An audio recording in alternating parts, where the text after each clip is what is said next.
وہ حضرت ابراہیم علیہ السلام۔ حضرت ابراہیم علیہ السلام جب یہ ایام آتے ہیں، حج کے ایام، قربانی کے ایام آتے ہیں، جلو قدر پیغمبر خلیل اللہ حضرت ابراہیم علیہ السلام کی یاد کو تازہ کرتے ہیں۔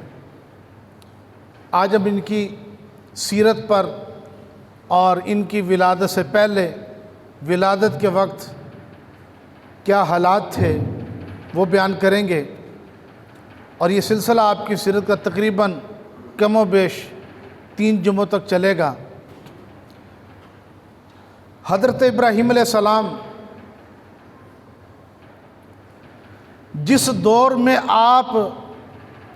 جس زمانے میں آپ پیدا ہوئے، اس وقت شہر بابل پر نمرود کی حکومت تھی۔ یہ نمرود جسے اللہ تبارک و تعالی نے کثیر مال و دولت دے رکھا تھا، عظیم سلطنت دے رکھی تھی، دنیا کی ہر آسائش دے رکھی تھی، اب چاہیے تو یہ تھا ان نعمتوں کے عوض وہ اللہ کی بارگاہ میں سربہ سجود ہو جاتا، اللہ کی عبادت کرتا، نیاز مند رہتا، لیکن اس کی اس عظیم سلطنت، کثیر مال و دولت نے اسے مغرور گھمنڈ بنا دیا، اور وہ خدائی دعویٰ بھی کرتا تھا اور لوگوں سے کہتا ہے میں تمہارا خدا، مجھے سجدہ کرو۔ اپنے آپ کو سجدہ کروانے، خدائی دعویٰ کرنے کا ایک سبب یہ بھی تھا کہ اس کے دور میں لوگ بتوں کی پوجا کرتے تھے، اپنے ہاتھ سے مورتیاں تراش کر اس کی عبادت کرتے تھے۔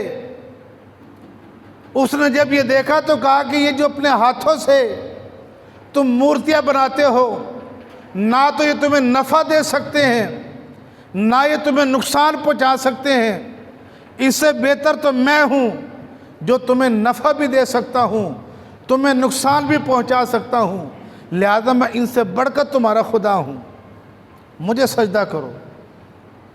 تو لوگ اسے سجدہ کرتے تو خدا کہتے تھے۔ اس بات نے اسے اور مغرور کر دیا تھا اور گھمنڈ کر دیا تھا، اس تکبر گھمنڈ میں مبتلا تھا کہ ایک صبح جب وہ اپنے تخت پر بیٹھا، اور جب وہ تخت پر بیٹھا کرتا تھا بڑے کر و فر کے ساتھ، اپنے وزیروں، دربانوں اور ساتھ نجومی اور کاہن جادوگروں کو بھی ساتھ لے کے بیٹھتا تھا، تو ایک دن بڑا پریشان چہرہ اترا ہوا تخت پر بیٹھا ہے۔ وزیر نے عرض کی حضور آج کیا ماجرا ہے؟ چہرے پر بڑی افسردگی ہے، چہرہ اترا ہوا معلوم ہوتا ہے۔ نمرود نے کہا کہ رات میں نے خواب دیکھا ہے، اور اس خواب نے مجھے انتہائی پریشان کر دیا۔ وہ خواب یہ دیکھا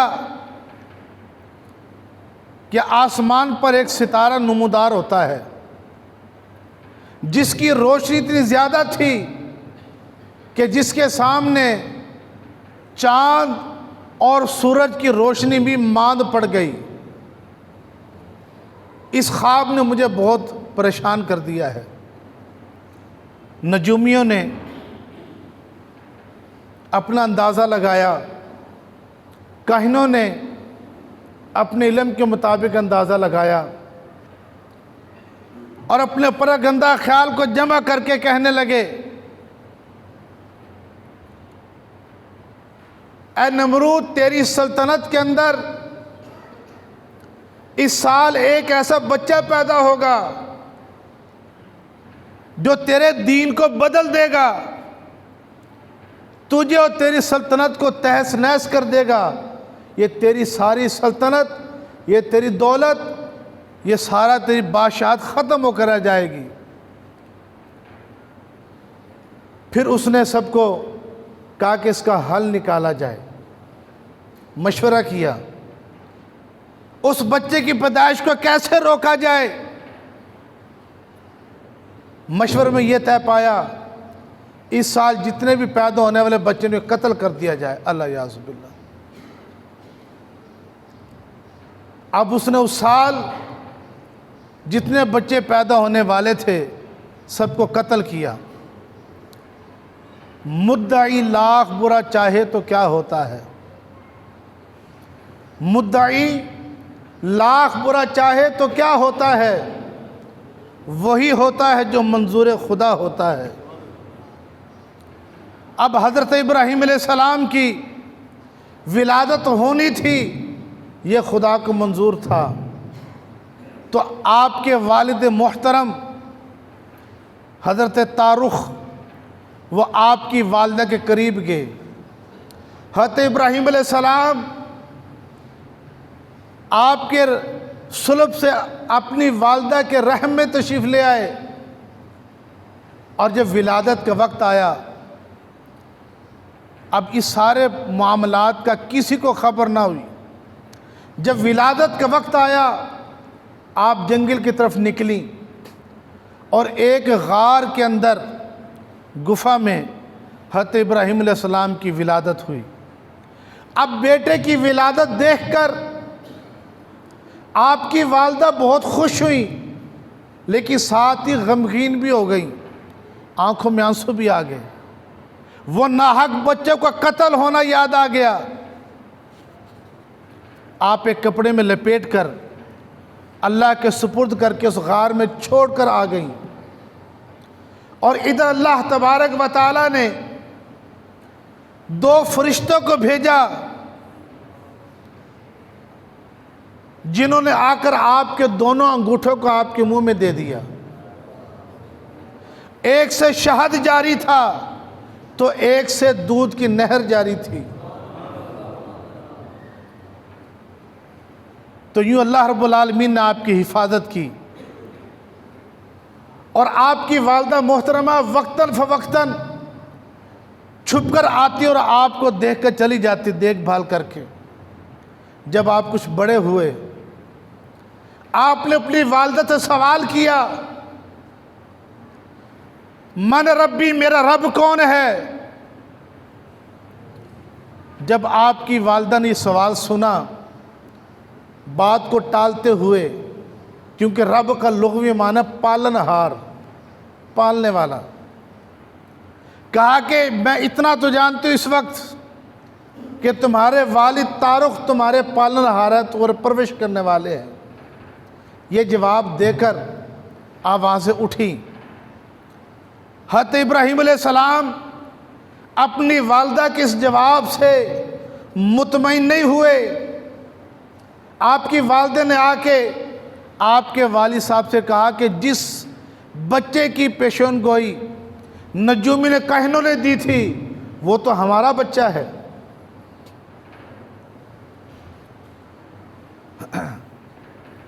اور جب حضرت ابراہیم علیہ السلام کے متعلق قرآن نے کیا فرمایا، وَإِذْ قَالَ إِبْرَاهِيمُ لِأَبِيهِ آزَرَ أَتَتَّخِذُ أَصْنَامًا آلِهَةً، حضرت ابراہیم علیہ السلام نے اپنے چچا آزر کو، اپنے اب آزر کو کہا، کیا تم بتوں کی خدا مانتے ہو؟ انی اراک و قومک فی ضلال مبین، میں تو آپ کو بھی اور آپ کی قوم کو بھی گمراہی میں دیکھتا ہوں۔ اور قرآن نے فرمایا فلما جن علیہ اللیل، جب رات چھا گئی، رآ کوکبا، آپ نے ستارے کو دیکھا، فقل ھذا ربی، آپ نے فرمایا کیا یہ میرا رب ہے؟ فلما آفل، وہ ستارہ بھی غروب ہو گیا، قال، فرمایا کہ لا احب الآفلین، میں غروب ہو جانے والے کو پسند نہیں کرتا۔ فلما رأى القمر، آپ نے چاند کو دیکھا، بازغاً چمکتا ہوا، قال ھذا ربی، کیا یہ میرا رب ہے؟ فلما آفل، وہ چاند بھی غروب ہو گیا، قال لئن لم یہدینی ربی لأکونن من القوم الضالین، آپ نے فرمایا کہ میرا رب مجھے ہدایت نہ دیتا تو میں ضرور گمراہ قوم میں سے ہو جاتا۔ فلما رأى الشمس، جب دن نکلا، سورج بڑے آب و تاب سے چمکا، فلما رأى الشمس بازغۃ، جب آپ نے سورج کو دیکھا بڑی آب و تاب سے چمک رہا ہے، کہا کہ ھذا ربی، کیا یہ میرا رب ہے؟ ھذا اکبر، اور کیا یہ سب سے بڑا رب ہے؟ فلما افلت، جب غروب کا وقت آیا تو سورج بھی غروب ہو گیا، آپ نے اپنی قوم کو مخاطب کر کے کہا، قال یا قومی انی بری مما تشرکون، میں ان تمام چیزوں سے بری ہوں جن کو تم اللہ کی بارگاہ میں شریک ٹھہراتے ہو۔ انی وجہت وجہی للذین فطر السماوات والارض حنیفا، میرا تو رخ، میرا تو قبلہ، میرا تو چہرہ صرف اسی رب کی طرف ہے جس نے زمین و آسمان کو پیدا کیا ہے۔ وما انا من المشرکین، میں مشرکوں میں سے نہیں ہوں۔ اللہ تعالیٰ نے حضرت ابراہیم علیہ السلام کو بچپن سے ہی فہم و فراست دی تھی، کبھی آپ نے بتوں کی پوجا نہیں کی، آپ نے کبھی سورج کی پوجا نہیں کی، کبھی چاند کی پوجا نہیں کی، کبھی ستاروں کی پوجا نہیں کی۔ اور ان آیات کریمہ سے یہ بھی پتہ چلتا ہے آپ کے دور کے اندر نہ صرف بتوں کی عبادت کی جاتی تھی، بہت سے لوگ سورج کو خدا مانتے تھے، بہت سے لوگ جو وہ ستاروں کو خدا مانتے تھے، اور بہت سے چاند کو۔ اور قرآن کے ایک دوسرے مقام پر یہ بھی فرمایا کہ من شیعۃ ابراہیم، کہ ابراہیم ان کافر گروہ میں سے تھے۔ اس کا مطلب یہ ہے آپ نے جب آنکھ کھولی تو ہر طرف کفر تھا، شرک کا دور دورہ تھا، اس لیے آپ نے کفر قوم کے اندر جو ہے یہ پرورش پائی، لیکن کبھی شرک نہیں کیا۔ وما انا من المشرکین، اور آپ نے اپنی قوم کو ایک خدا کی طرف بلایا، اور ایک خدا کی طرف بلانے کے لیے سب سے پہلے آپ نے اپنے گھر سے ابتدا کی۔ اب کیونکہ آپ کے والد کا کمسنی میں انتقال ہو گیا تھا، پھر آپ کی جو پرورش تھی حضرت ابراہیم علیہ السلام کی، وہ آپ کے چچا تھے آزر، انہوں نے آپ کی پرورش کی، اور وہ کیونکہ ایک بت پرست تھے، مشرک تھے، نہ صرف بت پرستی کیا کرتے آپ کے چچا آزر، بلکہ بتوں کو بنا کر بیچا بھی کرتے تھے۔ آپ نے اپنے چچا کو مخاطب کر کے فرمایا تھا، وَإِذْ قَالَ إِبْرَاهِيمُ لِأَبِيهِ آزَرَ، یہ عربوں کے اندر لفظ جو اب کا اطلاق ہے نا، اب یہ چچا کے لیے بھی بولا جاتا تھا۔ لِأَبِيهِ آزَرَ، آزر آپ کا چچا تھا جو کہ مشرک تھے، اور آپ کے جو والد تھے تارخ، وہ موحد تھے، خدا کو ایک ماننے والے، کہ جس زمانے میں جب کوئی نبی نانا آئے تو اس زمانے میں کم سے کم ایک خدا پر ایمان لانا یہ واجب ہوتا ہے۔ تو آپ کے آباء و اجداد موحد تھے، توحیدی تھے، خدا کو ماننے والے تھے۔ اور یہ آپ کا چچا آزر، جب آپ کے والد کے انتقال ہو، آپ ان کی پرورش میں آئے، تو آپ نے سب سے پہلے آغاز اپنے گھر سے کیا، اور اپنے چچا کو فرمایا انی اراکا و قومک فی ضلال مبین، میں آپ کو، اے میرے چچا، اور آپ کی قوم کو میں گمراہی میں دیکھتا ہوں۔ اب آپ کے چچا کیا کیا؟ بت بنائے بہت سارے، کیونکہ آپ کے چچا جہاں بت پرستی کرتے تھے وہیں بت بنا بنا کر بیچا بھی کرتے تھے۔ کچھ بت بنا لیے، اور ساتھ حضرت ابراہیم علیہ السلام کو آپ کے چچا نے کہا کہ میرے ساتھ بازار چلو، ان بتوں کو بیچ کر آتے ہیں۔ ایک بت آپ کو تھما دیا، حضرت ابراہیم علیہ السلام نے اس بت کو اٹھایا نہیں، اس کے گلے میں رسی ڈالی اور گھسیٹ کر بازار کی طرف لے کے آ رہے ہیں۔ لوگوں نے جب یہ دیکھا تو بڑے دیکھ کر پریشان و حیران ہوئے کہ آج تو آزر کے ساتھ ایک ایسا نوجوان بھی ہے کہ جو ہمارے خدا کی توہین کر رہا ہے۔ وہ خاموش رہے، انہوں یہ منظر دیکھا۔ پھر ایک جگہ آپ کے چچا ٹھہر گئے بازار میں، اور بتوں کو سامنے رکھ کر حضرت ابراہیم علیہ السلام سے کہا، ابراہیم اس کو بیچنے کے لیے صدا لگاؤ۔ اب حضرت ابراہیم علیہ السلام نے بیچنے کے لیے جب صدا لگائی اور کچھ یوں الفاظ کہے، ہے کوئی جو ان بتوں کو خریدے گا جو نہ سن سکتے ہیں، نہ دیکھ سکتے ہیں، نہ نفع دے سکتے ہیں، نہ نقصان پہنچا سکتے ہیں، نہ خود کو نقصان سے بچا سکتے ہیں، خود کھا پی بھی نہیں سکتے، اور ایک بت کی گردن کو پکڑا، پانی میں ڈال دیا، کہا کہ پانی پی، کہا کہ یہ پی بھی نہیں سکتے۔ یہ بے بسی کے مارے ہیں۔ جب یوں صدا لگائی، آپ کے چچا جو ہے وہ غصے میں آ گئے، اور آپ کے چچا نے اور لوگوں نے بھی آپ کے چچا کو تان و تشنی دینا شروع کر دی۔ یہ آج آپ کیسے نوجوان کو لے آئے ہیں جو ہماری خدا کی توہین کر رہا ہے؟ آپ کے چچا نے کہا، لَإِن لَمْ تَنْتَهِ، اے ابراہیم اگر تو نے یہ صدا لگانا نہ چھوڑی، لَأَرْجُمَنَّكَ، میں تجھے رجم کروں گا۔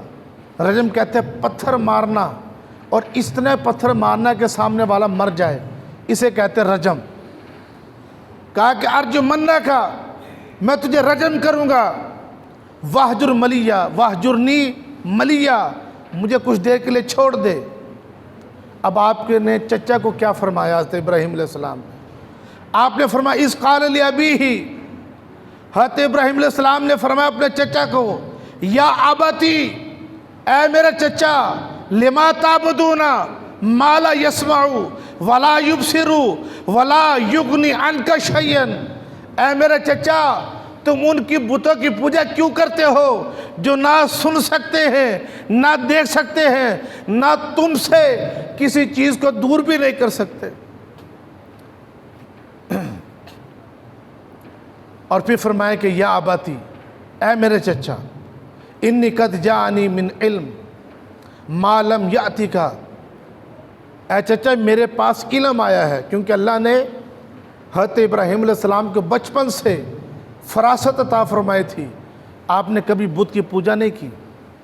تو آپ نے فرمایا کہ میں چچا انی قد جاءنی من العلم، تحقیق میرے پاس رب کی طرف سے علم ہے، ما لم یأتک، ما لم یأتک، وہ علم جو آپ کے پاس نہیں آیا، فاتبعنی، بس میری اتباع کرو، اہدی کا صراط سویہ، میں آپ کو سیدھے راہ کی آپ کو ہدایت دیتا ہوں۔ پھر فرمایا کہ اے میرے چچا، یا اباتی لا تعبد الشیطان، آپ شیطان کی عبادت نہ کریں، ان شیطان کان للرحمن عصیا، کیونکہ یہ جو شیطان ہے یہ تو خود اپنے رب کا بہت بڑا نافرمان گزرا ہے۔